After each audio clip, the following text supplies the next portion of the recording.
Good day, children. Today we are going to begin with chapter 6 of your syllabus, which is electrolysis. Now, what exactly does electrolysis mean? Electrolysis is a term which is similar to hydrolysis, which you have studied in the previous chapter. Hydrolysis means, hydro I told you means water, and lysis means dissociation or decomposition. When the decomposition of a chemical compound takes place in the presence of water, you call it hydrolysis. Exactly the same way, electrolysis, that means lysis means decomposition.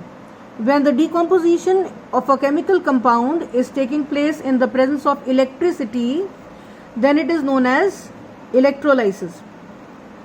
Now, we have to keep one thing in mind, that whenever the electrolysis of a chemical compound is taking place, it has to be either in the molten state or it has to be in the aqueous state. Aqueous state means when the solution is made in water.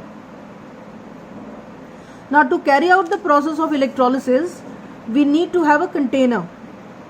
The container in which the process is carried out is known as electrolytic cell. The chemical compound which has to undergo decomposition, that is known as electrolyte.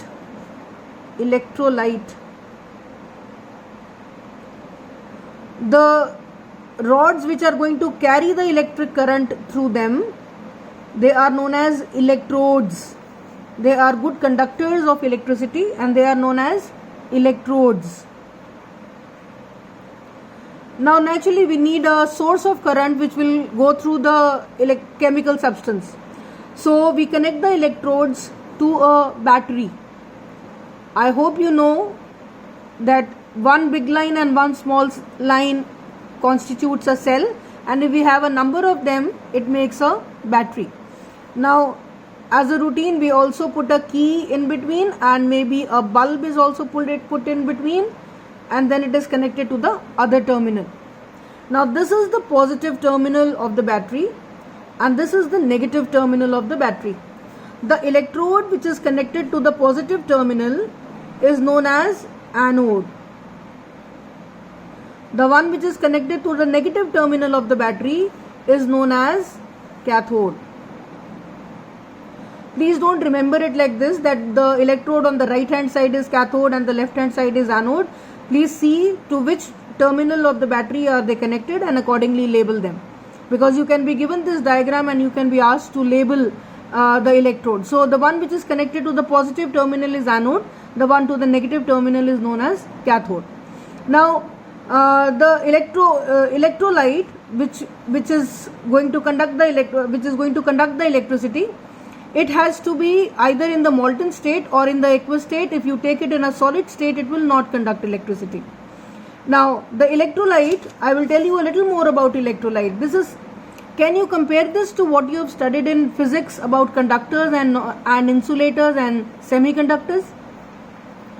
The process is different, but more or less it is the system is the same. Among the electrolytes, we have strong electrolytes and weak electrolytes, just as we have conductors and non-conductors in physics. The strong electrolytes are the ones which can completely decompose or dissociate completely. I hope you remember the complete dissociation. In acid, bases and salts, I told you that strong acids are the ones which dissociate completely, where the degree of dissociation is more than 30%. So, here also I am saying that strong electrolyte is the one which dissociates completely. Completely means more than or equal to 30%. And they produce a large number of ions. So, what is a strong electrolyte? Which dissociates completely and produces a large number of ions. Now, such a solution will have only ions, presuming that quite a large number of molecules have undergone dissociation. Now, among the acids, HCl, H2SO4, HNO3 and HBr are strong acids. Among bases, NaOH, KOH and lithium hydroxide are strong bases. NaCl, Na2SO4, copper chloride, etc. they are the strong salts.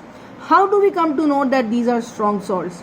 Now, when they are used as electrolytes in the process, this bulb begins to glow very brightly.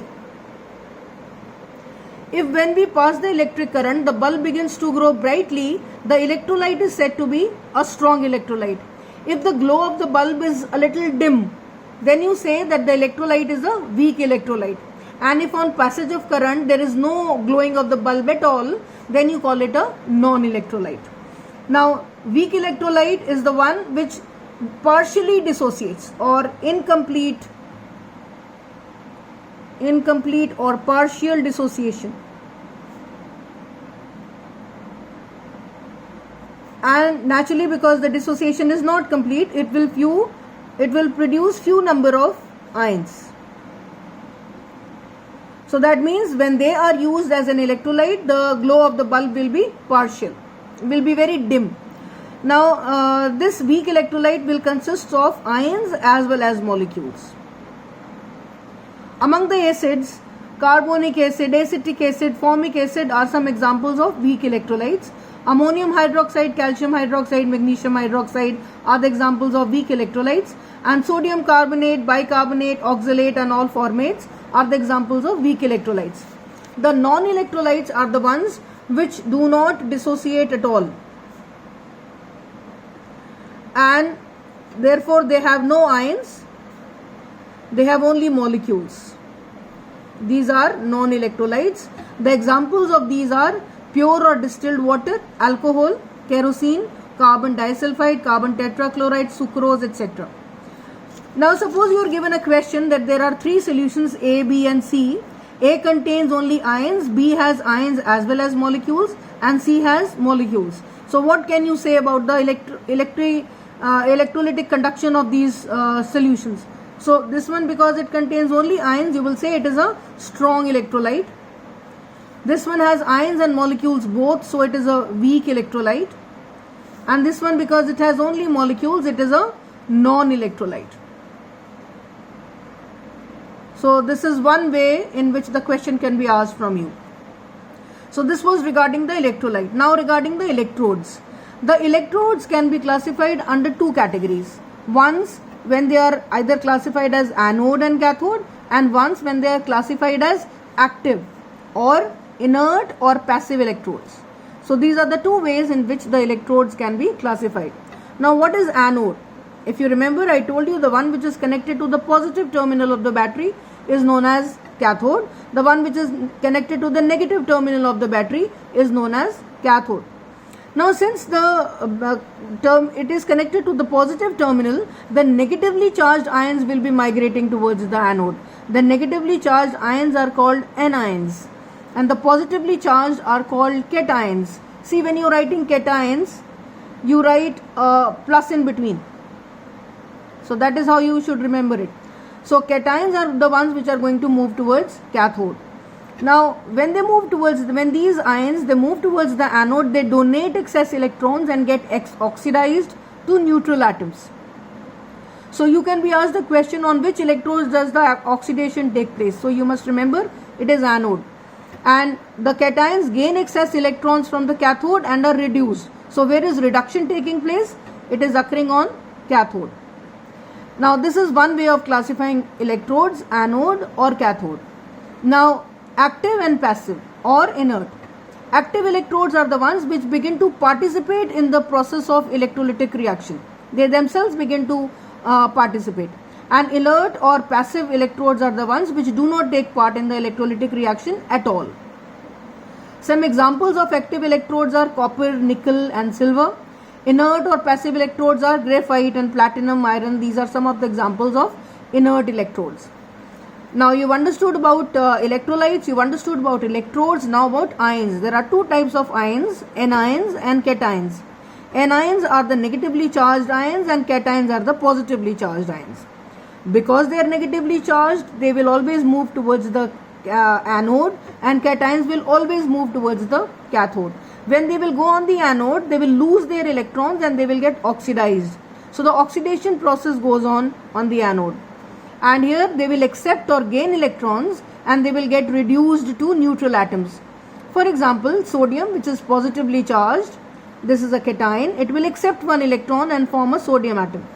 And anions also, chloride ion is negatively charged, it loses one electron and forms a chlorine atom. So these are the examples of two types of ions. Now, what exactly is the mechanism of electrolysis? The mechanism of electrolysis is, see, we have a positive and a negative end of the battery. From the negative end, the electrons begin to move and they come into this. So this one, if you remember, this is the cathode and this is the anode. So this is where the electrons are entering into it. There is a flow of electrons into the cathode. Now because this solution we have taken is a good conductor, the electrons will come here, and because they are negatively charged, they will be attracted towards the positive terminal. From here, the electrode, because it is a good conductor of electricity, it will allow the electrons to flow through it, and this is where the outflow of electrons will take place. And this is how the entire cycle is completed. Now let's take an example of, say, sodium chloride. We will first talk of molten sodium chloride. When we melt sodium chloride, see, if you take solid sodium chloride, it will not conduct electricity, as I told you earlier. This is a very important part of the topic. You should always keep this in mind. It has to be either in the molten state or in the aqueous state. So when you melting NaCl, NaCl decomposes. NaCl will decompose, dissociate into sodium ion and chloride ion. Now this sodium ion is positively charged because if you remember, the configuration was 281 and it must have lost one electron, and that is why it has acquired one positive charge. If it gets back that electron, it will become a neutral atom once again. Similarly, this chloride ion is negatively charged because the configuration initially was 287. It has accepted one electron and made the electrons in the outermost shell 8. If it loses that excess electron, it will once again become a neutral atom.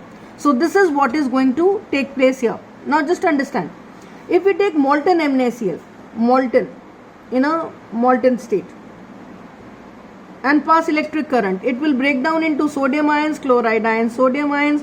So we will have lots of sodium and chloride ions in the solution. Now when the electric current begins to pass, because this is a positively charged, this is a negatively charged electrode, all the positively charged ions will begin to migrate or move towards the cathode. All of them will begin to move towards the cathode. When they will go on the cathode, what will happen? Sodium ion is the one which is going towards the cathode. When it goes towards the cathode, there is a free flow of electrons. So it will accept one electron and it will form a neutral atom. I will explain this once again. Sodium was positively charged because it had lost one electron.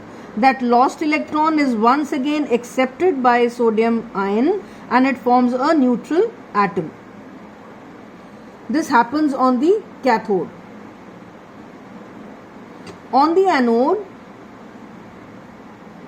chloride ion, which is negatively charged because it has accepted one electron earlier.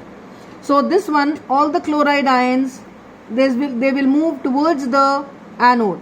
When they will move towards the anode, there is a outflow of electrons from the anode. So they will lose that excess electron from their being and they will form a chlorine atom, which is neutral. Now chlorine happens to be a non-metal. It cannot exist in the atomic state. So two chlorine atoms will combine with each other and they will form a chlorine molecule, which will form a gas. So you will mark an arrow pointing upwards. So what do you observe on the cathode and anode when molten sodium chloride is being decomposed? You will see sodium deposited over the cathode and chlorine being evaporated or volatilized out of the anode.